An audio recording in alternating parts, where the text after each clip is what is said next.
All right, if you're looking at the grasses here along the bank of the river, you'll see that all of these have been flattened somehow. So let's look out ahead and see if we can find the creature that created that slide.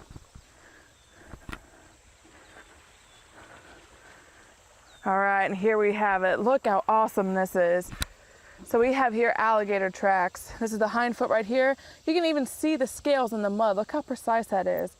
And that's a fairly big fella. I mean, that's my hand right there. We're thinking maybe 7 or 8 feet. He walked along this way. Oh, up here, this is probably his tail slide right here. You can see his foot going along with it. All right, so he walked up here too, and then the tracks disappear. So he might have just gone off into the side here.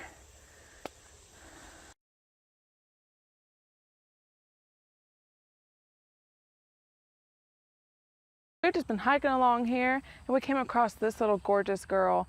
Now I did check the plastron, so I'm pretty sure it's a girl. It looks like she's been digging, so I'm not going to try to disturb her too much because she could just be getting ready to have a nest. Or maybe she just came up here just to heat up a little bit in this afternoon sun. But she's just hanging out in her shell, but look how monstrous she is. She is humongous. She has the colorings of a common cooter, although while she's hanging out in her shell, it's a little bit hard to completely tell what species she is. She is absolutely gorgeous. Bright, pretty lady.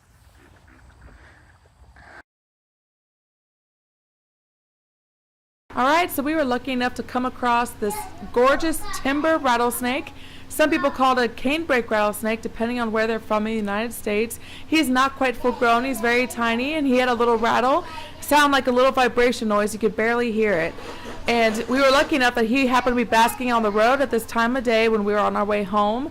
And we were actually so surprised by it. We were having issues trying to decide if we were going to hook up the microphone, what's going on. So this is us trying to get a little oriented with ourselves right now and decide what we're going to do.